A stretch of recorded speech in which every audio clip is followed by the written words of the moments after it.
할렐루야. 우리 옆 사람과 인사하시겠습니다. 주님이 지금도 잘해주십니다.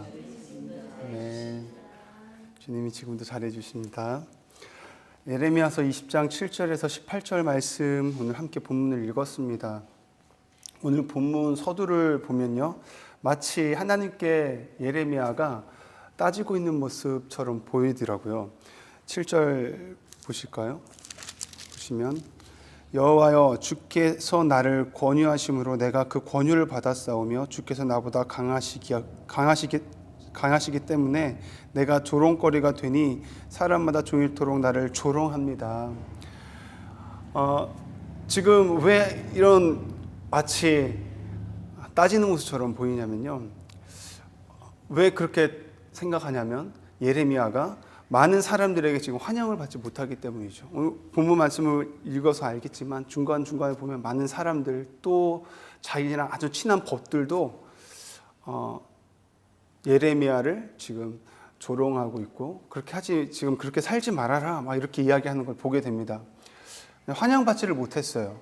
왜 환영받지 못하죠? 용서와 위로의 메시지가 아니라 막 파멸과 자신의 나라가 멸망할 것이라는 이야기를 하니까, 심판의 메시지를 선포하다 보니까 사람들이 그를 환영하지를 않습니다. 어제 본문에서도 이 성전이 무너질 것이다 라는 이야기를 할 때 성전 총감독했던 대제사장에게도 핍박을 당하잖아요. 끌려가서 그렇게 조롱을 당하고 핍박을 당하는 것을 보았습니다.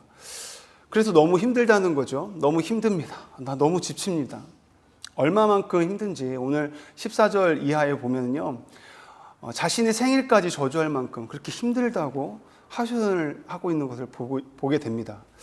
그럼에도 불구하고 예레미야가 이 일을 할 수밖에 없는 이유는 방금 또 읽었지만 7절 보니까요, 주님께서 나를 권유하셨기 때문에 내가 그 권유를 받았사오며 주께서 나보다 강하셨기에 내가 하나님의 말씀에 순종하며 나아갈 수 있었다는 거죠.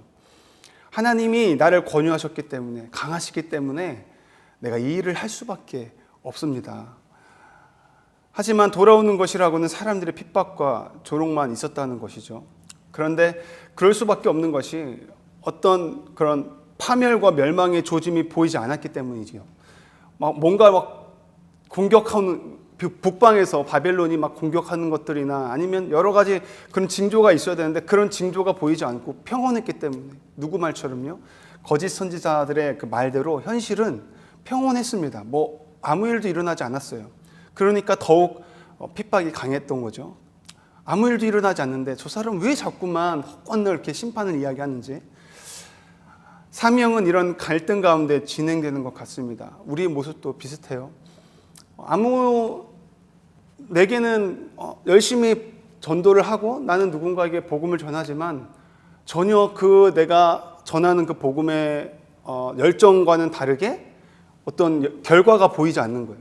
가정에 변화가 보이지 않고요, 내가 하는 사역에 변화가 보이지 않고, 그럴 때 낙심할 수 있잖아요. 오늘 마치 예레미야가 하나님 앞에서 낙심해서 하소연하는 것처럼 오늘 본문 속에서도 그런 소명과 현실적인 고난 사이에서 고뇌하고 있는 선지자의 모습 속에서 그가 했던 것은 자신에게 처한 그런 환경과 그런 상황을 애써 포장하는 장면을 보이지 않습니다. 자신을 속이지 않고요, 주님께 아뢰는 것을 보였습니다.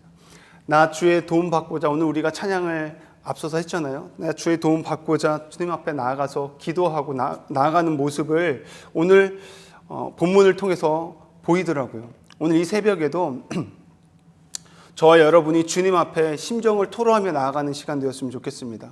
그렇게 주님 앞에 심정을 토로하고 주님의 도움을 구하며 나아갈 때, 주님께 우리 모든 사정을 아뢰며 나아갈 때 주님이 우리의 상한 마음을 분명히 회복시킬 줄 믿습니다. 사명의 길도 다시 되찾게 하실 것을 믿습니다.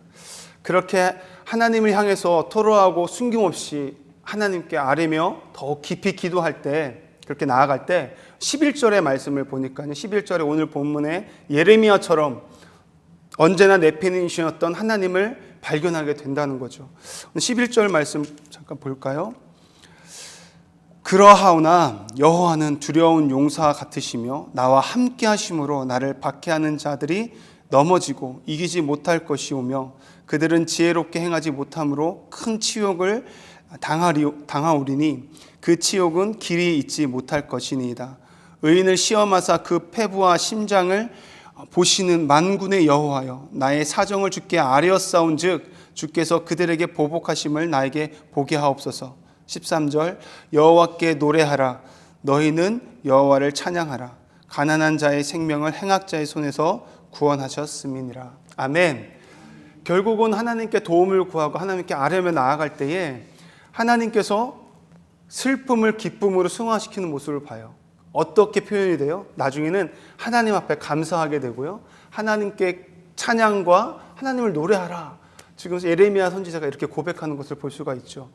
우리가 이 아침에도 하나님 앞에 우리의 모든 심정을 토로하고 아뢰면서 우리의 상황이나 우리의 문제를 하나님께 다 아뢰고 나아가면 반드시 하나님께서는 그 우리 상황 속에서 절망과 낙심하고 있는 그런 게 처해 있게 하는 것이 아니라 하나님께 더 깊이 들어가게 되고 하나님이 내 삶 가운데 역사하셨던 하나님을 더 신뢰하게 될 것이고 그 하나님을 찬양하게 되는 역사가, 감사하는 역사가 일어나게 될 줄 믿습니다. 아멘. 혹시 주일을 하다가 핍박을 받으셨습니까? 사명을 감당하다가 조롱을 받으셨나요? 어떤 상황 속에서도 낙심하며 절망 가운데 머물러 있는 것이 아니라 그 순간순간 하나님께 더 가까이 나아갈 수 있는, 그래서 하나님께 기도하며 나아갈 수 있는 저와 여러분이 되기를 주님의 이름으로 축복합니다. 그때 하나님께서 일하심을 보게 될 줄 믿습니다. 기도하시겠습니다.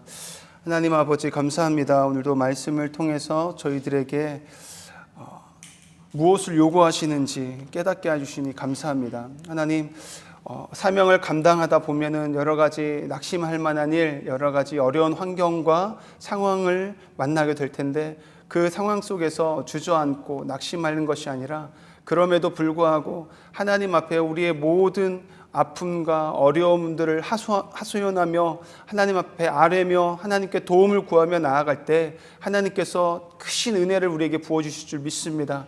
다시금 사명을 회복할 수 있게 하여 주시고 다시금 새 힘을 허락하여 주셔서 하나님 앞에 감사하며 그 사명을 감당할 수 있게 될 줄 믿사오니 오늘 기도하며 나아갈 때에 그 하나님이 나의 삶 가운데 일하셨던 하나님을 발견하게 하시고 하나님 내 삶 가운데 함께 하셨던 하나님을 발견하게 함으로 하나님을 더욱더 신뢰하며 나아갈 수 있는 시간 될 수 있게 도와주시옵소서.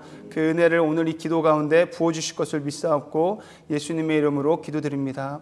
아멘.